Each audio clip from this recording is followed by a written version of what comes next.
الله أكبر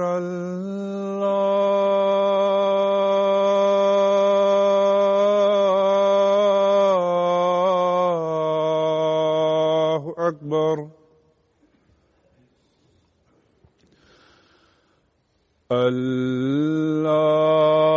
الله أكبر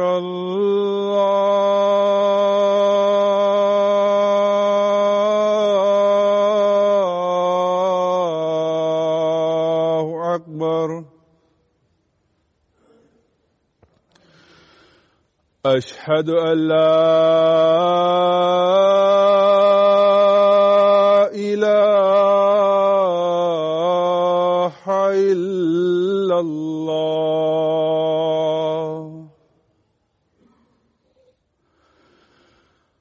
أشهد أن لا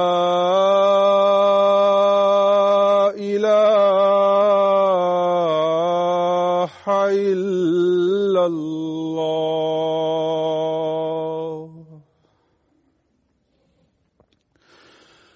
أشهد أن محمدًا رسول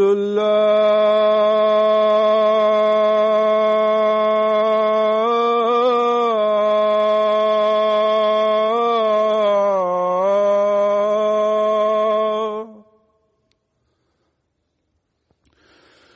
أشهد أن محمدًا رسول الله حي على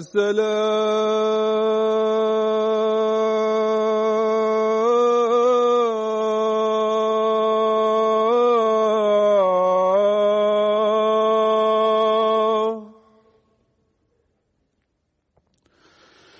حي على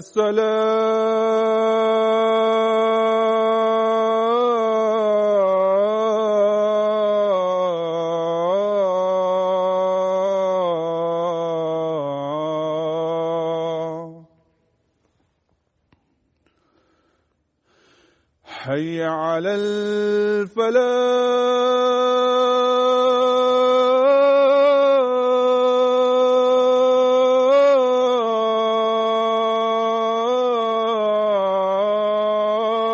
الفلاح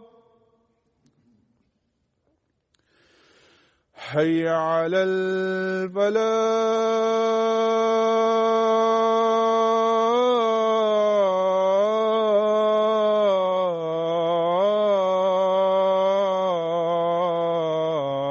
الفلاح الله أكبر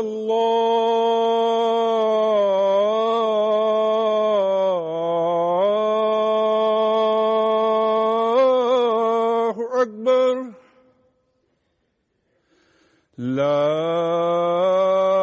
إله إلا الله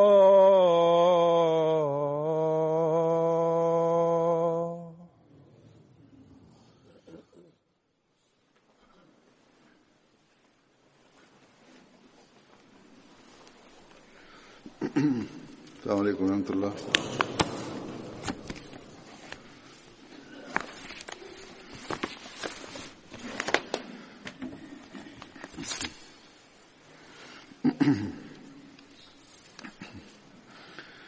أشهد أن لا إله إلا الله وحده لا شريك له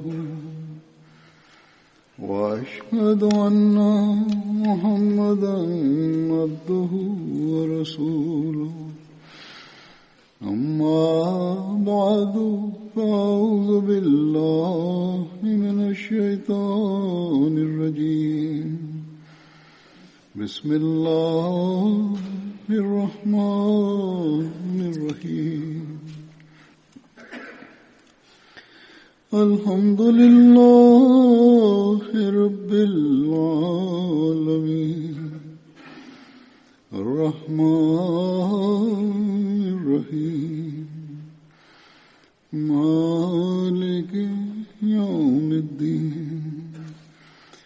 إياك نعبد وإياك نستعين اهدنا الصراط المستقيم صراط الذين أنعمت عليهم غير المغضوب عليهم ولا الضالين.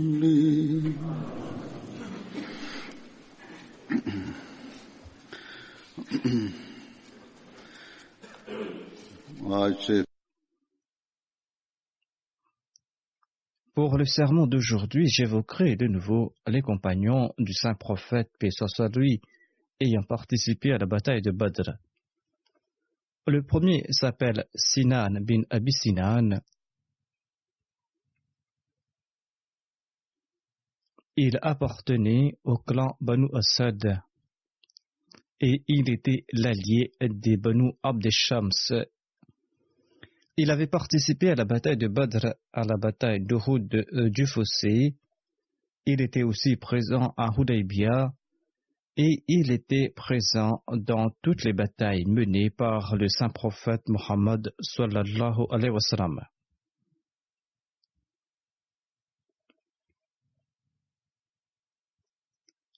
Il existe des divergences concernant la toute première personne à avoir prêté allégeance à Ridwan.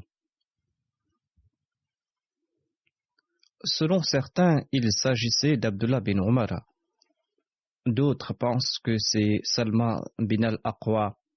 Mais selon Waqidi, Sinan bin Abi Sinan était le tout premier à prêter allégeance au saint prophète Mohammed paix soit lui. Selon d'autres, le père de Sinan bin Abi Sinan était le tout premier à prêter allégeance au saint prophète paix soit lui. En tout cas, l'histoire relate que lorsque le saint prophète Mohammed paix soit lui a accepté l'allégeance de ses compagnons, lors de la bayra de Ridwan, Sinan bin Abi Sinan a étendu sa main et a demandé au saint prophète paix soit lui d'accepter son allégeance. Sur ce, le saint prophète paix soit lui lui a demandé: pourquoi prêtes-tu serment? Sinan a répondu: pour les raisons que vous avez au cœur. Le saint prophète Mohammed paix soit lui a déclaré: connais-tu les sentiments de mon cœur? Les compagnons ayant subi l'influence du saint prophète paix soit lui, Sinan a répondu: votre souhait c'est de triompher ou de tomber en martyr. Les autres compagnons ont déclaré: nous allons prêter allégeance pour les mêmes raisons que Sinan.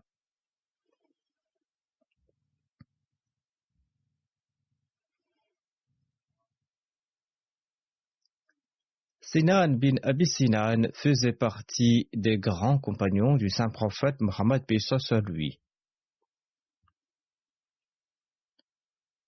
Quand Tulayha bin Khuwaylid s'était proclamé prophète, Sinan, le gouverneur des Banu Malik, était le premier à en informer le saint prophète paix soit lui en écrit.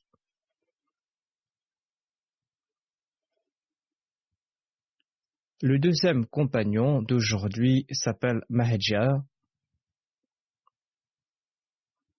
Il était l'esclave d'Omar, son père s'appelait Saleh. Il était le tout premier martyr de la bataille de Badr et il était originaire du Yémen. Il avait été fait prisonnier et présenté à Omar au tout début. Omar l'a affranchi par compassion.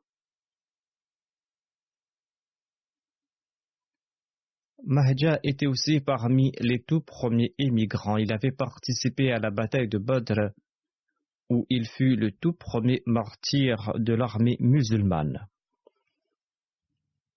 Mahja se trouvait entre deux rangs quand il a été atteint mortellement par une flèche.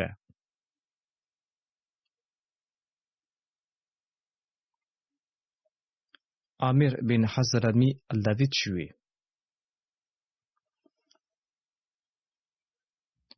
Saïd bin Musayyab relate qu'en tombant en martyr, Mehja a prononcé ces paroles.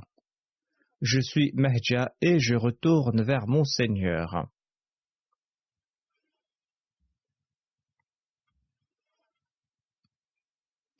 Mehja fait partie de ceux à propos de qui le verset suivant a été révélé.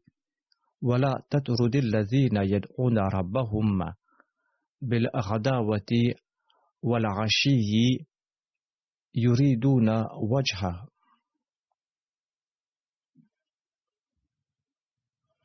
Et ne repousse pas ceux qui font appel à leur Seigneur matin et soir à la recherche de son plaisir. Les compagnons suivants faisaient partie aussi de ceux qui sont concernés par ce verset. Il y avait Bilal, Suhaib, Ammar, Khabbab, Utba bin Razwan, Aus bin Khawli et Amir bin Furayha. Cela ne signifie pas qu'Allah nous en préserve, que ce verset signifie que le saint prophète Mohammed soit lui repoussait les pauvres. L'amour, le respect, la compassion que démontrait le saint prophète soit lui à l'égard des indigents était sans pareil. C'est ce que nous apprenons des hadiths et des récits de ces pauvres. Ce verset répond en fait à ces notables et à ces personnes nanties qui souhaitaient qu'on leur montre un plus grand respect.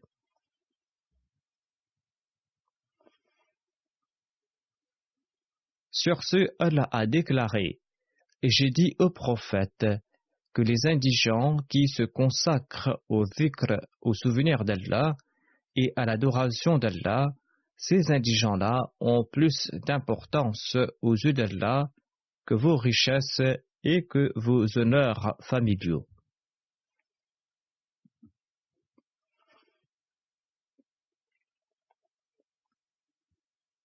L'envoyé d'Allah suit les commandements de Dieu.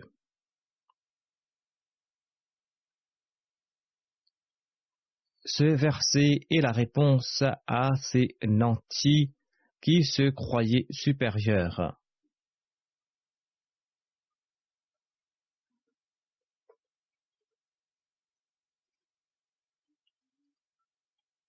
L'envoyé d'Allah n'accorde aucune importance à vos honneurs et à vos richesses, il préfère ces indigents.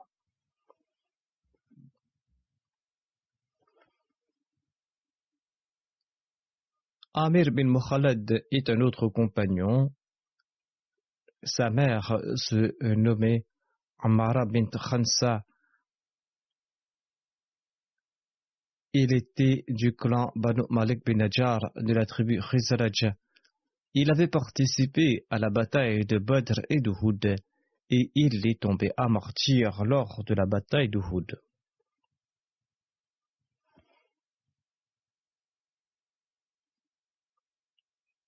Hatib bin Amr bin Abd Qais bin Abd Shams est un autre compagnon. Il était aussi connu sous le nom d'Abu Hatib. Il appartenait au clan Banu Amir bin Louis. Sa mère s'appelait Asma bint Haris bin Nawfal. Et il appartenait au clan Banu Ashja. Suhail bin Amr, Salid bin Amr et Sakran bin Amr étaient ses frères. Hatib bin Amr a laissé pour enfant Amr bin Hatib, dont la mère s'appelait Areta bin Al-Kama. Hatib avait embrassé l'islam par l'entremise d'Abu Bakr as-Siddiq avant que le saint prophète ne se rende à la Dar Arqam. Il avait émigré à 2 reprises en Abyssinie et selon un récit, il était le tout premier immigrant musulman en Abyssinie. Lorsqu'il a quitté la Mecque pour se rendre à Médine, il a logé chez Rifa bin Abd al-Munzir, qui était le frère d'Abu Lubaba bin Abd al-Munzir. Il avait participé à la bataille de Badr en compagnie de son frère Salid bin Amr.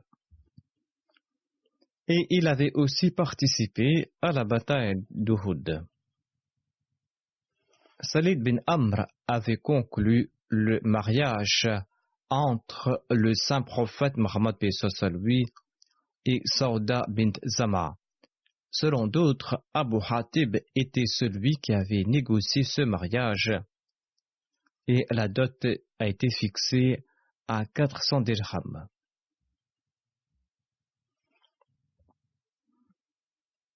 Les détails concernant ce mariage a été évoqué dans l'ouvrage Tabqat al-Kubra. Il est dit que le premier époux de Sauda s'appelait Sakran bin Amr. Il était le frère de Hatib bin Amr. Et il avait rendu l'âme à la Mecque après son retour d'Abyssinie. Lorsque la période d'attente de veuvage de Sauda expira, le saint prophète paix soit sur lui demanda sa main en mariage. Sauda répondit au saint prophète qu'elle confiait toute l'affaire entre ses mains. Sur ce, le saint prophète paix soit sur lui demanda de choisir un homme de son clan qui arrangera le mariage entre le saint prophète et Sauda. Sauda choisit Hatib bin Amr à cet effet. C'est ainsi que Hatib organisa le mariage entre Sauda et le saint prophète Muhammad paix soit lui. Après Khadija radhiyallahu anha, Sauda était la toute première femme avec laquelle le saint prophète paix soit lui s'était marié. Salid bin Amr était aussi présent à Hudaybiyah pour la bay'a de Ridwan.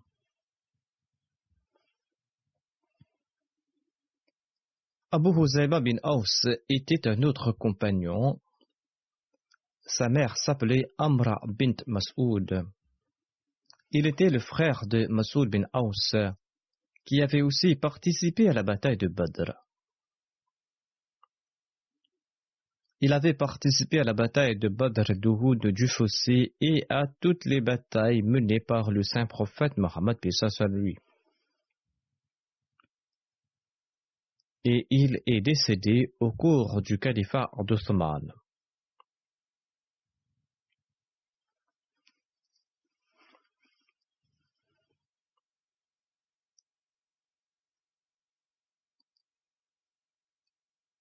Tamim Mawla Kharash était l'esclave affranchi de Tamim As-Kharash.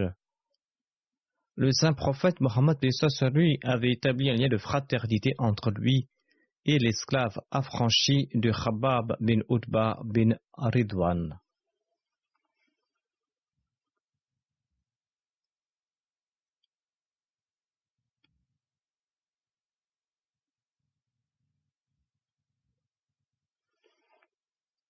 Il avait participé à la bataille de Badr et de Uhud.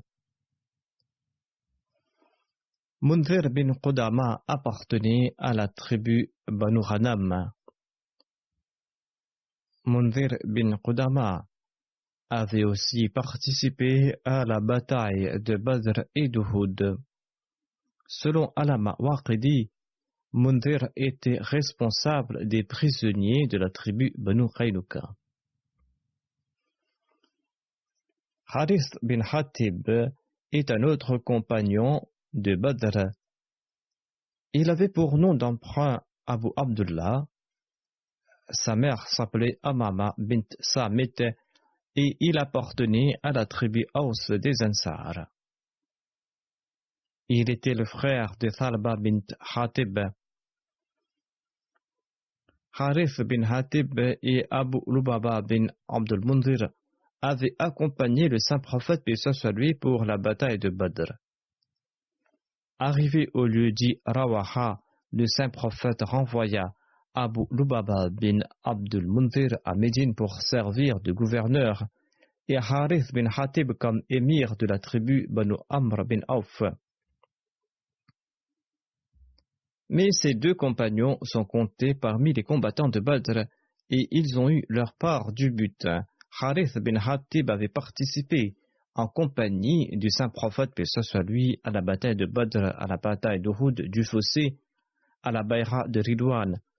Étant donné qu'il s'était préparé pour se rendre à Badr et qu'il avait l'intention d'y participer, en dépit du fait que le saint prophète paix soit lui l'avait renvoyé et nommé émir, le saint prophète l'a compté parmi les combattants de Badr, lui et cet autre compagnon.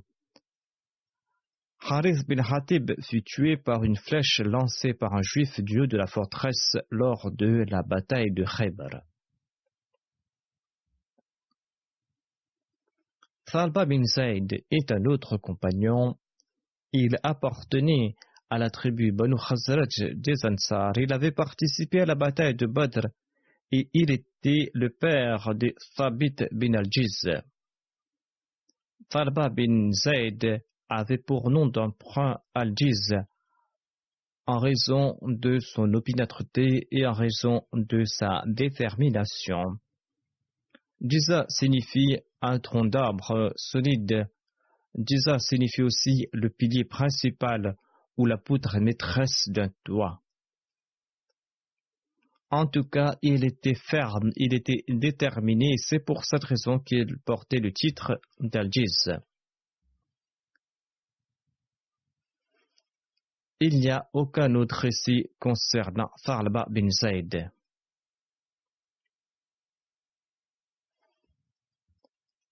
Uqba bin Wahab, aussi connu comme Ibn Abi Wahab, était un autre compagnon de Badr. Il était l'allié d'Abd Munaf au sein de la tribu Banu Abd Shams. Il avait participé à la bataille de Badr, à la bataille d'Uhud, à la bataille du Fossé et à toutes les campagnes menées par le saint prophète Mohammed sallallahu alayhi wa sallam. Une délégation de Juifs était venue à la rencontre du saint prophète paix soit lui à Médine. Le saint prophète Mohammed paix soit lui leur a présenté le message de l'islam qu'ils ont rejeté catégoriquement. Uqba bin Wahab était l'un des compagnons qui les a condamnés. L'on raconte cet incident. On dit que Numan bin Abi Ada, Mahri bin Amr et Shaf bin Adi se présentèrent au saint prophète Mohammed paix soit lui. Le saint prophète paix soit lui conversa avec eux, les invita vers l'islam, vers Allah. Il les avertit concernant le châtiment d'Allah. Les Juifs répondirent: Ô Mohammed sallallahu alayhi wa sallam, pourquoi tu nous avertis quand nous sommes les fils d'Allah et ses bien-aimés? Ils ont répété ce que disaient les chrétiens. Sur ce, Allah a révélé le verset suivant. وقالت اليهود والنصارى نحن أبناء الله وأحباؤه قل فلما يعذبكم بذنوبكم بل أنتم بشر ممن خلق يغفر لمن يشاء ويعذب من يشاء ولله ملك السماوات والأرض وما بينهما وإليه المصير.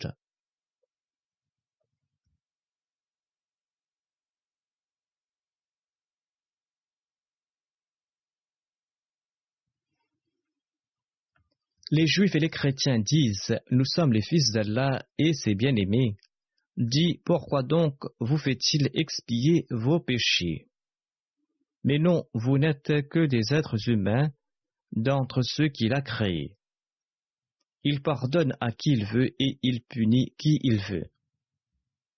Et c'est à Allah qu'appartiennent le royaume des cieux et de la terre, et ce qui est entre eux, et c'est vers lui que sera la destination finale. Selon Ibn Ishaq, lorsque le saint prophète Mohammed paix soit lui demanda aux Juifs d'accepter l'islam et qu'il les a avertis contre le châtiment d'Allah s'ils se vouaient à d'autres dieux hormis d'Allah, ils renièrent à la fois le saint prophète Mohammed paix soit lui et ils renièrent aussi les enseignements qu'il avait apportés. Mu'adh bin Jabal, Sa'd bin Ubadah et Uqba bin Wahab déclarèrent: Ô Juifs, craignez Allah, vous savez très bien qu'il est le prophète d'Allah. Vous aviez l'habitude d'annoncer son avènement avant son apparition et vous décriviez ses caractéristiques. Rafi bin Huraymla et Wahab bin Yahuza répondirent: Jamais n'avons-nous évoqué ce sujet avec vous. D'ailleurs, Allah n'a pas l'intention de révéler d'autres livres après Moïse et d'envoyer de porteurs de bonnes nouvelles ou d'avertisseurs après Moïse. Ils étaient donc coupables d'une fourberie éclatante, tandis que les prophéties étaient consignées de la Torah.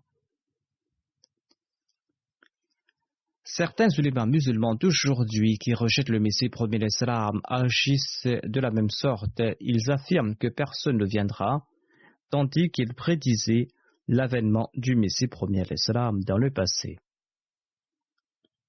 Habib bin Aswad bin Sa'ad est un autre compagnon. Il était l'esclave affranchi de la tribu Ansari Banu Haram. Il avait participé à la bataille de Badr et d'Uhud et n'avait pas laissé d'enfants. On le nommait aussi Khubayb. Huthayma Ansari était un autre compagnon. Il appartenait à la tribu Banu Ashja et il était l'allié des Banu Khanam bin Malik bin Najjar. Il avait participé aux batailles de Badr, d'Uhud, du Fossé et à toutes les batailles menées par le saint prophète Mohammed paix soit lui.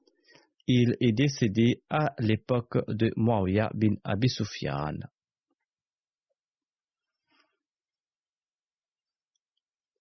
Rafi bin Harith bin Aswad est un autre compagnon. Il avait participé à la bataille de Badr et il appartenait au clan Banu Najjar.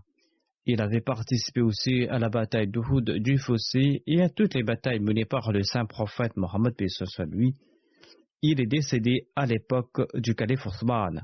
Un des fils de Rafi se nommait Harith. Ruhayla bin Tha'laba Ansari était un compagnon de Badr. Il existe des divergences concernant son nom. Certains le nomment Ruhayla, d'autres Rujayla ou Ruhayla. Son père se nommait Tha'laba bin Khalid et avait participé aux batailles de Badr et d'Uhud. Il appartenait au clan Banu Bayada de la tribu Khazraj et il avait accompagné Ali radhiyallahu anhu lors de la bataille de Siffin. Jabir bin Abdullah bin Riyab était un autre compagnon de Badr. Il était l'un de ces tout premiers Ansar ayant accepté l'islam à la Mecque. Jabir avait participé à la bataille de Badr, d'Uhud, du Fossé et à toutes les batailles menées par le saint prophète Mohammed paix soit lui. Il a rapporté plusieurs hadiths du saint prophète Mohammed sallallahu alayhi wa sallam. Il était le tout premier des Ansar ayant accepté l'islam lors de la première Bayra d'Aqaba. Quelques Ansar avaient rencontré le saint prophète paix soit lui cette nuit-là. Il leur demanda à quelle tribu ils appartenaient. Ils se présentèrent. Ils étaient 6 appartenant au clan Banu Najjar. Il y avait Asad bin Darara, Auf bin Harith bin Rafi bin Afra, Rafi bin Malik bin Ajlan, Uqba bin Amir bin Hadida, Uqba bin Amir bin Nabi bin Zayd et Jabir bin Abdullah bin Riyab. Ils avaient tous embrassé l'islam. Une fois retournés à Médine, ils ont évoqué l'avènement du saint prophète Mohammed paix soit lui et ils y ont prêché le message de l'islam. Thabit bin Akram bin Tha'laba bin Adi bin Ajlan est un autre compagnon de Badr. Il était l'allié de la tribu Ansari Banu Amr bin Auf. Il avait participé à la bataille de Badr et à toutes les batailles menées par le saint prophète Mohammed sallallahu alayhi wa sallam. Quand le saint prophète paix soit lui est venu à Médine, le saint prophète a offert à Asim bin Ardi la mosquée ou une mosquée pour qu'il le transforme en demeure. Asim déclara: Ô envoyé d'Allah, je ne transformerai pas cette mosquée en maison, mosquée dans laquelle Dieu a fait descendre la révélation. Offrez cette demeure ou cette maison à Thabit bin Akram qui ne possède aucune demeure. C'est ainsi que le saint prophète a offert ce terrain à Thabit bin Akram qui n'avait d'ailleurs aucun enfant. Il se peut qu'il s'agissait d'une partie de la mosquée ou d'un endroit proche de la mosquée, un endroit qu'on utilisait pour prier. Je pense que les traducteurs n'ont pas fait un très bon travail ici. Certains faits méritent des éclaircissements. La cellule de recherche qui m'envoie ces notes doit entreprendre des recherches et présenter ses faits plus clairement. Ils ne doivent pas se contenter de traduire comme des écoliers. Thabit bin Akram porta l'étendard de l'islam après le martyre de Abdullah bin Rawaha lors de la bataille de Mauta. Thabit bin Akram annonça aux musulmans: « Choisissez votre commandant. » Les musulmans déclarèrent: « Nous vous choisissons. » Thabit bin Akram répondit: « Je ne peux assumer ce rôle. » Sur ce, les musulmans choisirent Khalid bin Walid. Ceci a été mentionné dans la sira du saint prophète d'Ibn Hisham. Selon l'histoire, lorsque les musulmans virent l'armée ennemie lors de la bataille de Mauta, lorsqu'ils virent le nombre des soldats ennemis, l'équipement qu'ils portaient, les musulmans se sont dit qu'ils n'étaient pas de taille. Abu Huraira relate: « J'avais participé à la bataille de Mauta. Lorsque l'armée ennemie s'avança, nous nous sommes dit que personne ne pourra la combattre, vu son nombre, ses armes, ses chevaux et ses richesses. » J'étais moi-même bouche bée, dit Abu Huraira. Sur ce, Thabit bin Akram m'adressa en disant: « Abu Huraira, on dirait que tu as vu une armée gigantesque. » Abu Huraira répondit: « C'est certainement le cas. » Thabit ajouta: « Tu n'étais pas avec nous à Badr.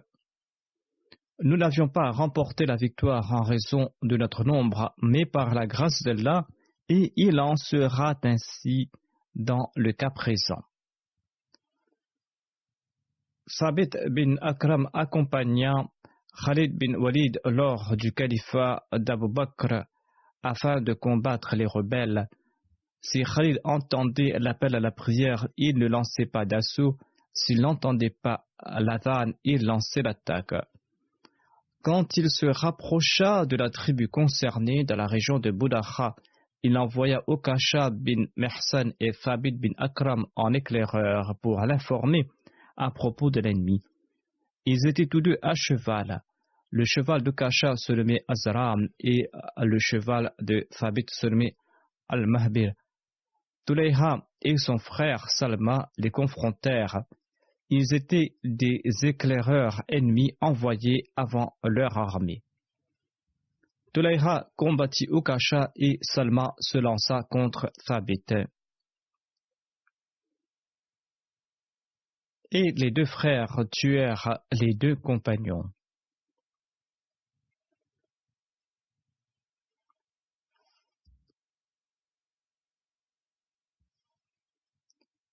Abu Waqid Laysawi relate: « Nous avancions devant une armée de 200 soldats. Zayd bin Khattab était notre mire. Thabit et Ukasha nous avaient devancés. Nous étions fort tristes de voir leurs dépouilles.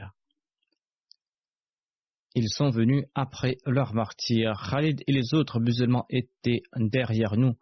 Nous nous sommes arrêtés à côté des martyrs. Quand Khalid est venu, il nous a demandé d'enterrer les martyrs dans leurs vêtements ensanglantés. On dit que lorsque Tulayha embrassa l'islam, le calife Omar lui dit: « Je t'aime pas, je ne t'aimerai pas, tu es la cause du martyr d'Ukasha et de Thabit bin Akram. » Ainsi, celui qui fut la cause du martyr est devenu musulman. Le calife Omar lui dit qu'il ne pourra pas l'aimer parce qu'il avait tué ces deux musulmans. Tulayha expliqua: « Ô émir des croyants, Allah les a honorés par mon entremise. » Thabit n'avait pas d'enfant. Mohammed bin Amr déclare que Tulayha a tué Thabit en l'an 12 de l'hégire à Budaha.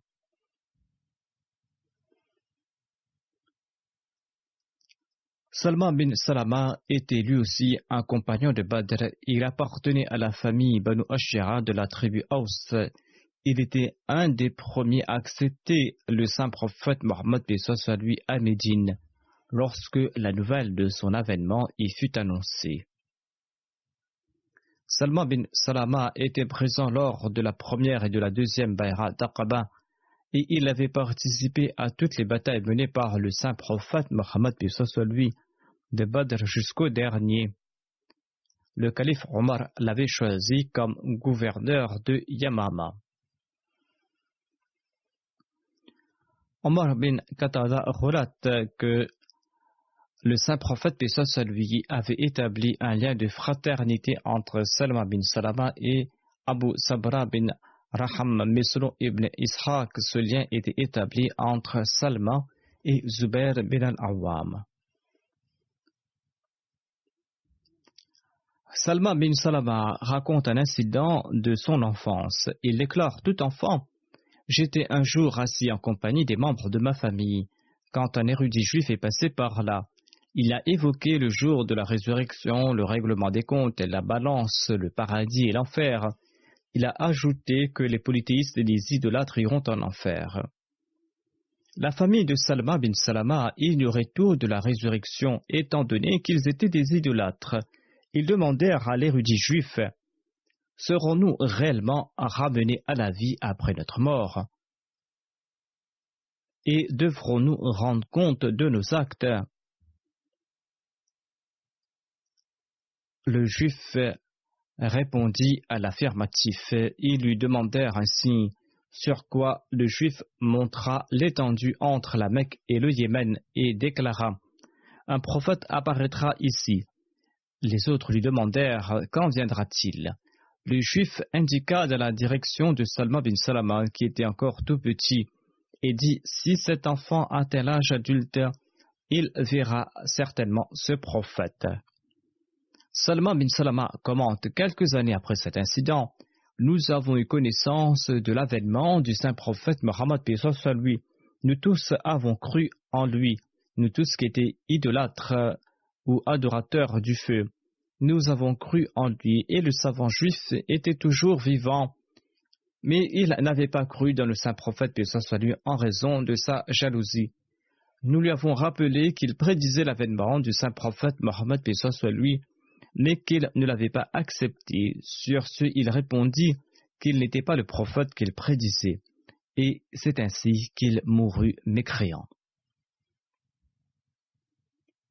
Quand des conflits éclatèrent à l'époque du calife Othman, Salman bin Salama partit en retraite pour se consacrer à l'adoration de Dieu. Ces troubles avaient pris de l'ampleur et Salman bin Salama s'était retiré pour se consacrer à l'adoration de Dieu. Il existe des divergences concernant la date de son décès. Certains présentent l'an 34 de l'Hégire, d'autres l'an 45 de l'Hégire. Il est décédé en tout cas à Médine à l'âge de 74 ans. Jabbar bin Atiq était un autre compagnon. Il avait accompagné le saint prophète Mohammed lui lors de la bataille de Badr et de toutes les batailles menées par le saint prophète Mohammed sallallahu alayhi wa sallam. Il vivait à Médine et il y a demeuré jusqu'à la mort du saint prophète Mohammed lui. Son nom d'emprunt était Abdullah. Il avait deux fils, Atiq et Abdullah, et une fille nommée Thabit. Le saint prophète Mohammed lui avait établi un lien de fraternité entre Jabbar bin Atiq et Khabbab bin al-Arat. Lors de la conquête de la Mecque, il portait l'étendard du clan Banu Muawiyah bin Malik. Jabbar bin Atiq décéda à l'âge de 61 ans en l'an 61 de l'Hégire lors du règne de Yazid bin Muawiyah. Thabit bin Tharlaba, aussi connu comme Thabit bin Jazar, faisait partie de 70 compagnons Ansar qui étaient présents lors de la deuxième Bay'at d'Aqaba. Il avait participé à la bataille de Badr, d'Uhud, du Fossé, à Hudaybiyah, à la bataille de Khaybar et à la conquête de la Mecque, et à la bataille de Taïf en compagnie du saint prophète. Il tomba en martyr lors de la bataille de Taïf. Thabit avait accompagné son père Sa'laba à la bataille de Badr. Suhail bin Wahab bin Rabia bin Amr bin Amir Qureshi était un autre compagnon du saint prophète Mohammed paix soit lui. Sa mère s'appelait Dad, mais elle était plus connue sous le nom de Baïda. C'est ainsi que Suhail bin Wahab était connu sous le nom d'emprunt d'Ibn Baïda. Selon les annales, il était aussi connu comme Suhail bin Baïda. Il appartenait au clan Banu Fahr de la tribu des Qurayshites. Il accepta l'islam au tout début et émigra en Abyssinie où il vécut pendant quelque temps. Il retourna à la Mecque lorsqu'on commença à prêcher le message de l'islam ouvertement. Il s'était établi à Médine après le saint prophète Mohammed paix soit lui. Safwan bin Baïda, le frère de Suhail, avait lui aussi participé à la bataille de Badr. Suhail avait 34 ans lorsqu'il a participé à la bataille de Badr. Il avait participé à la bataille d'Uhud, à la bataille du Fossé et à toutes les batailles menées par le saint prophète Mohammed sallallahu alayhi wa sallam. Son troisième frère, Sahal, avait participé à la bataille de Badr du côté des polythéistes. Allama ibn Hajar Asqalani déclare: Sahal avait accepté l'islam à la Mecque, mais n'avait pas fait part de sa conversion à personne. Les Qurayshites l'ont pris avec eux pour la bataille de Badr et il a été fait prisonnier. Ibn Mas'ud a témoigné en sa faveur qu'il l'avait vu accomplir la Salah à la Mecque. Sur ce, il a été libéré et il est décédé à Médine. Le saint prophète Mohammed paix soit lui avait dirigé la prière funéraire de Suhail et de son frère Sahal dans la mosquée. Suhail bin Baïda relate que le saint prophète Mohammed paix soit lui l'avait placé derrière lui sur sa monture en partance pour la bataille de Tabouk. Le saint prophète Mohammed paix soit lui l'a appelé à 3 reprises: Ô Suhail. À chaque reprise, Suhail a répondu: présent ô envoyé d'Allah. Sur ce, les autres ont compris que le saint prophète Mohammed paix soit lui s'adressait aussi à eux. Et ceux qui étaient devant et ceux qui étaient derrière se sont approchés de lui. C'était là une manière d'attirer l'attention des gens. Quand ils étaient tout près de lui, le saint prophète Mohammed paix soit lui a déclaré: Allah interdira le feu de l'enfer à celui qui témoigne qu'il n'y a pas d'autre Dieu hormis Allah, qu'il est unique et qu'il est sans partenaire.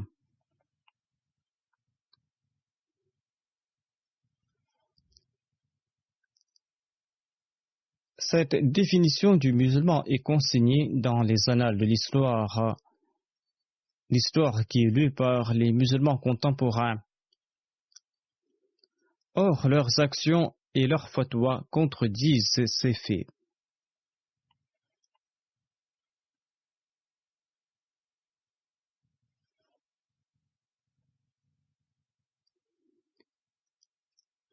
Anas relate: la seule liqueur dont nous disposions était celle que vous appeliez fazir, une boisson enivrante faite de dattes. J'étais en train de servir ce vin à Abu Talha et à d'autres personnes quand quelqu'un est venu et nous a informé que l'alcool est désormais interdit. Sur ce, ceux qui en buvaient ont demandé à Anas de jeter le vin.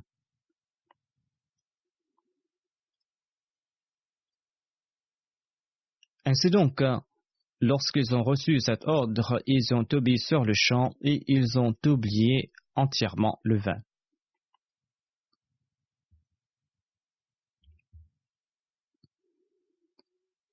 Selon un autre récit, Abu Talha buvait du vin en compagnie de Abu Dujana et de Suhail bin Baïda. Suhail est décédé en l'an 9 de l'Hijr de retour de la bataille de Tabouk. Le saint prophète Mohammed paix soit lui a dirigé sa prière funéraire dans sa mosquée. Suhail n'avait pas d'enfant. Obad bin Abdullah bin Zubair relate: Aïcha radhiyallahu anha avait demandé qu'on amène la dépouille de Sa'ad bin Abi Waqqas dans la mosquée afin qu'elle puisse elle aussi accomplir sa prière funéraire. certains ont trouvé étrange cette requête de Aïcha radhiyallahu anha, sur quoi elle a expliqué que les gens ont la mémoire courte. Le saint prophète Mohammed lui avait dirigé la prière funéraire de Suhail bin Bayda dans la mosquée. Les gens croyaient qu'il fallait accomplir la prière funéraire au grand air. Aïcha les a corrigés en disant qu'on pouvait accomplir la prière funéraire à l'intérieur de la mosquée. Tufail bin Haris était également un autre compagnon. Avec son frère Ubaïda et Hasib, Tufail participa aux batailles de Badr, d'Uhud et du Fossé et dans toutes les campagnes menées par le saint prophète Mohammed lui. Le saint prophète Mohammed lui avait établi un lien de fraternité entre Tufail bin Haris et Munzir bin Muhammad. Selon d'autres traditions, il avait établi ce lien entre Tufail et Sufyan bin Nasr. Tufail décéda à l'âge de 70 ans en l'an 32 de l'Hégire. Abu Salid Usayra bin Amr était également un compagnon du saint prophète Mohammed lui. Il s'appelait Usayra bin Amr et son nom d'emprunt était Abu Salid. Ainsi, il était plus connu sous le nom d'Abu Salid. Son père Amr était connu comme Abu Kharija. Il était aux côtés du saint prophète lui lors des différentes batailles. Il faisait partie de la branche Adi bin Najjar des Khazraj. Son père Abu Kharija bin Amr bin Qais était également un compagnon. Il avait participé à la bataille de Badr. Son fils Abdullah a relaté l'une des paroles de son père. Le saint prophète, paix soit lui, dit-il, venait d'interdire de manger la viande de l'âne. Et au même moment, des marmites étaient sur le feu dans lequel cuisait cette viande, et nous avons renversé ces marmites. Salba bin Hatib Ansari était également un compagnon. Il appartenait à la tribu Banu Amr bin Auf. Il avait participé dans les batailles de Badr et de Uhud. Il appartenait à la branche Banu Amr bin Auf de la tribu Aus. Il avait participé dans la bataille de Badr et dans les autres batailles.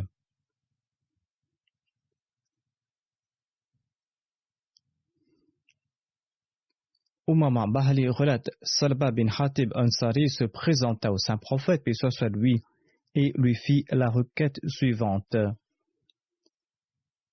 Ô prophète d'Allah, priez pour qu'Allah m'accorde de l'argent. Le saint prophète répondit, c'est très regrettable que peu de gens sont reconnaissants et que les gens n'ont pas la capacité de gérer leurs biens et leurs richesses. Le saint prophète ne fit pas cette supplication. Peu de temps après, Salba revint et fit la même requête au saint prophète. Le saint prophète Mohammed lui répondit, mon exemple ne te suffit pas. Pourquoi souhaites-tu avoir de l'argent? Il ajouta, je jure au nom de celui qui détient ma vie entre ses mains, si j'ordonne aux montagnes de se transformer en or et en argent pour moi, elles le feront. Mais je ne le fais pas. Il ne faut pas être trop attaché aux richesses. Salba revint une troisième fois auprès du saint prophète et lui fit la même requête. Il lui dit, priez pour qu'Allah l'exalté qui vous a envoyé, afin qu'il m'accorde des richesses. Sur ce, le saint prophète Mohammed lui pria que Dieu accorde à Salba des richesses. Les rapporteurs déclarent qu'il n'avait que quelques brebis, mais grâce aux bénédictions découlant de cette prière, elles se sont multipliées à foison comme des insectes. Ces brebis l'occupaient tellement qu'il ne participait plus aux prières de Zohr et d'Asr. Il accomplissait ses prières seul chez lui. Lorsqu'il a eu plus de brebis et de chèvres, il ne venait plus pour les prières du vendredi. Le vendredi, le saint prophète Mohammed lui avait coutume de s'enquérir au sujet des gens, et il s'enquéra également au sujet de Salba. Les gens dirent que maintenant il a tellement de brebis que toute la vallée en est pleine. Étant donné qu'il doit s'en occuper, il n'arrive pas à venir pour la prière. Le saint prophète Mohammed paix soit lui exprima son regret à 3 reprises en entendant cela. Lorsque les versets au sujet de la zakat furent révélés, il envoya 2 personnes pour récolter la zakat. Lorsqu'elles arrivèrent auprès de Salba, il inventa un prétexte et ne paya pas la zakat. Il leur dit: il me semble que vous allez récolter la zakat auprès d'autres personnes. Revenez me voir quand vous aurez fini de faire votre tour. Ces personnes allèrent voir d'autres personnes.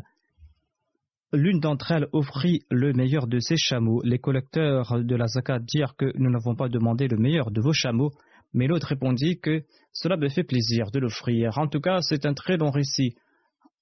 Mais Salba, quant à lui, n'offrit rien en zakat. Les collecteurs de la zakat retournèrent chez le saint prophète, paix soit lui, et l'informèrent à propos de Salba. Par la suite, les versets 75 et 77 de la sourate At-Tawbah furent révélés au saint prophète Mohammed sallallahu alayhi wa sallam.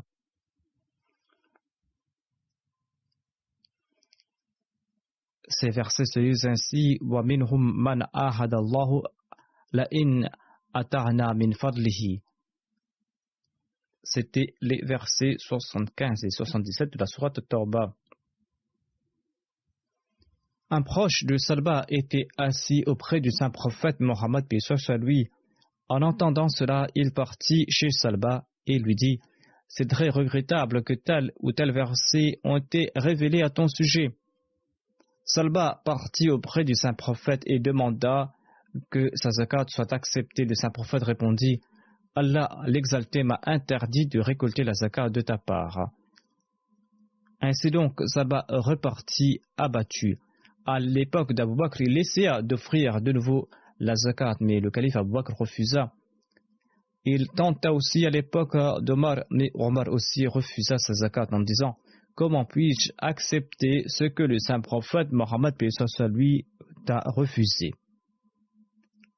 Lorsqu'Othman devint calife, il lui demanda également d'accepter sa zakat, mais le calife Othman refusa. Et Salba décéda durant le califat d'Othman. D'une part, on dit que ce compagnon avait participé à la bataille de Badr et il est dit que les compagnons de Badr iront au paradis. Mais d'autre part, il y a ce récit de non-acceptation de la zakat. J'avais également cette impression de contradiction en lisant cette anecdote. Il est possible que vous avez également cette impression. Comment cela est-il possible? Il est possible que cette anecdote soit erronée. Allama ibn Hajar Asqalani a fait mention de ce récit. Et il a aussi fait part de son avis à ce sujet. Il déclare que si ce récit de non-acceptation de la zakat de la part d'un compagnon est vrai, alors je pense qu'il n'est pas exact de croire que l'auteur de ces faits soit Salba, car Salba avait participé à la bataille de Badr et Allah l'exalté a fait part de son pardon à l'égard des compagnons de Badr. Et les compagnons de Badr ne peuvent faire preuve d'hypocrisie ou de faiblesse. Allama ibn Hajar Asqalani ajoute: selon une tradition rapportée par Ibn Qalbi, ce Salba, le vétéran de Badr, était tombé en martyr à Uhud. Ce récit est confirmé par le commentaire de ces versets par Ibn Mardawiya sur l'autorité d'un récit d'Ibn Abbas rapporté par Atiyah. Il relate dans son exégèse qu'il y avait quelqu'un qui se nommait Salma bin Abi Hatib. Il faisait partie des Ansar. Il s'est présenté dans une des assemblées et il a déclaré: si seulement Allah nous accordait de sa munificence. Ensuite, le rapporteur a raconté tout le récit. Il s'agit ici de Salba bin Abi Hatib. Le consensus est que celui qui avait participé à la bataille de Badr était Salba bin Hatib. Et le saint prophète avait d'ailleurs déclaré que les musulmans ayant participé à la bataille de Badr et au traité de Hudaybiyah n'iront pas en enfer. Selon un hadith Qudsi, Allah, l'exalté, a déclaré que les participants de Badr peuvent faire ce qu'ils veulent et qu'il leur a pardonné. Le commentaire ajoute que Allah n'accordera pas ce statut à celui qui possède une trace d'hypocrisie dans le cœur. S'il existe de l'hypocrisie dans le cœur, il est impossible de recevoir la bonne nouvelle de mériter le paradis. Comment est-il possible que cela soit révélé pour des personnes hypocrites? Cela démontre que cette personne n'est pas Salba. Il s'agissait d'une autre personne. Salba bin Hatib était tombé à martyr beaucoup plus tôt. Et celui qui est mentionné dans le récit à propos de la zakat se nomme Salba bin Abi Hatib. Étant donné que les noms se ressemblent, cela crée de la confusion. Salba bin Hatib et Salba bin Abi Hatib sont deux personnes différentes.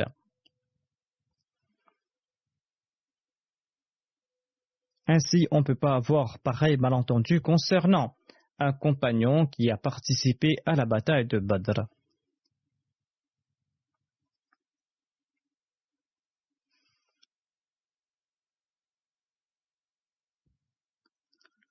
La récompense Alama ibn Hajar Asqalani qui a expliqué ce point en détail.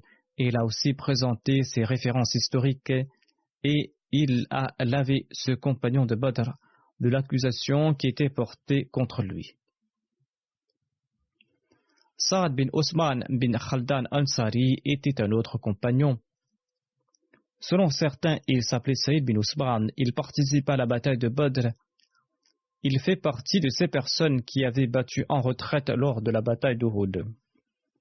Ensuite, Allah fit part de son pardon à leur égard. Dans le Saint-Coran, il était le frère d'Uqba. Un jour, le saint prophète, paix soit sur lui, se rendit sur le lieu dit Hira, près du puits Irha, dont il était le propriétaire à l'époque. Là-bas, il avait laissé son fils Obada, son fils, pour qu'il puisse offrir de l'eau aux autres.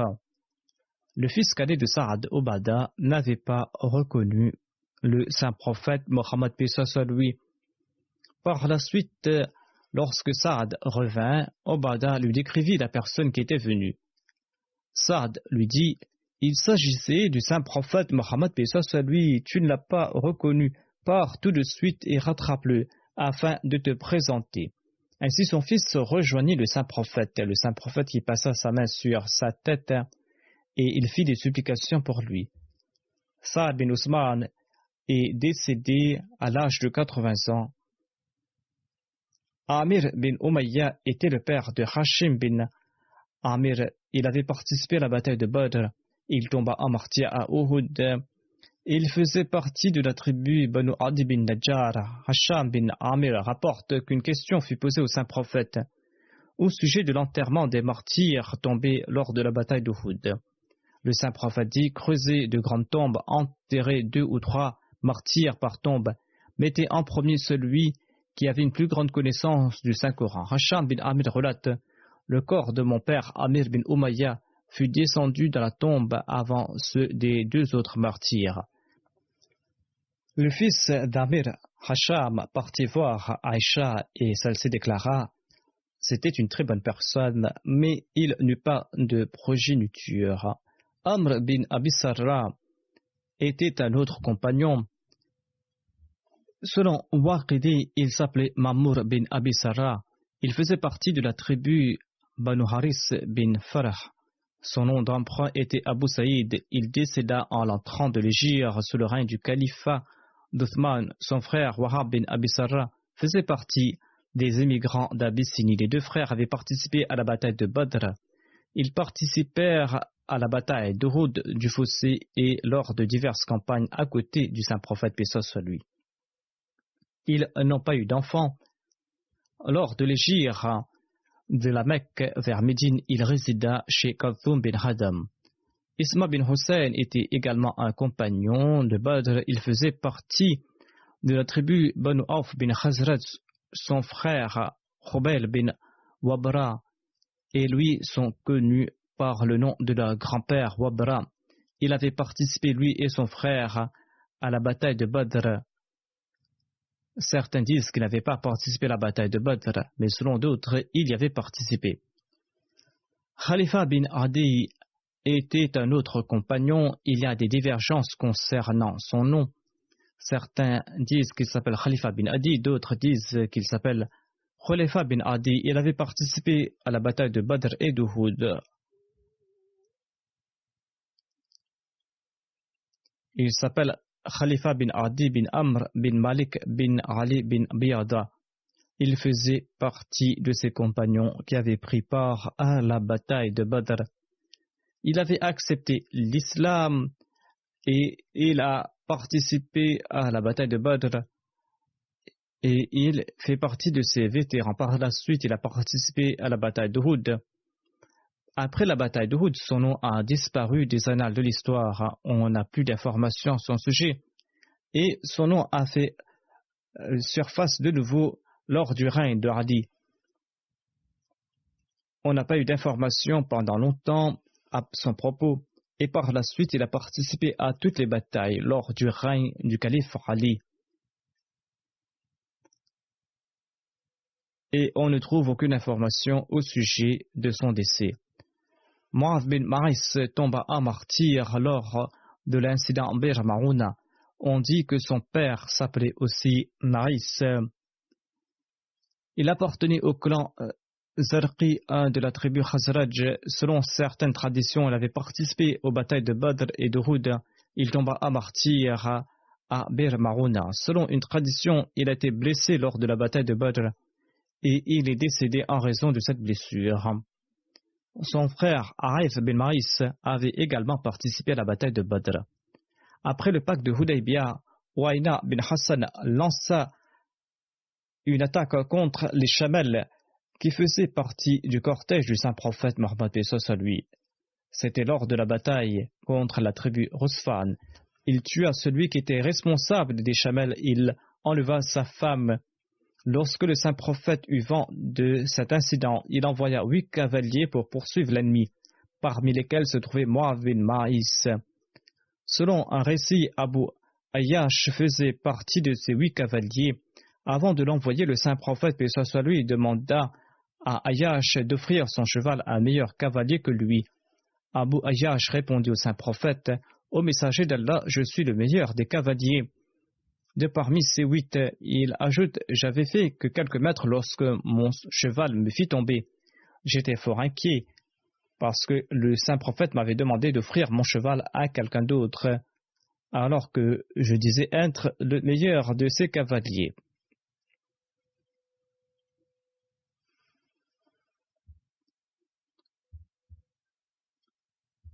Selon Banu Zalik, suite à cet incident, le saint prophète demanda à Mu'adh bin Maas ou à Arif bin Maas de monter sur le cheval de Ayyash.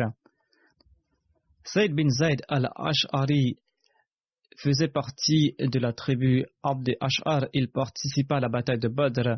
Selon certains, il était également présent à la Bayra d'Aqaba. Il participa aux batailles de Badr et d'Uhud, à la bataille du Fossé et aux autres campagnes menées par le saint prophète. Le saint prophète, paix soit lui, lui avait envoyé les prisonniers des Banu Qurayza et en échange, il avait acheté des chevaux et des armes du Nejdj.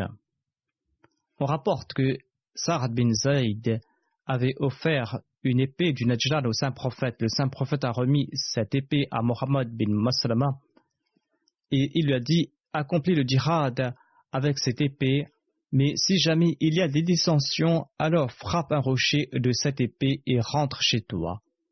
C'est-à-dire, ne prends pas part à ces troubles. Qu'Allah fasse que les musulmans d'aujourd'hui qui sont en train de s'entretuer puissent également mettre ce conseil en application afin que la paix puisse s'établir dans le monde. Qu'Allah exalte le rang de ses compagnons et qu'il nous permette également de faire preuve de piété, d'accomplir des bonnes œuvres, de consentir à des sacrifices et de faire preuve de sincérité et de fidélité.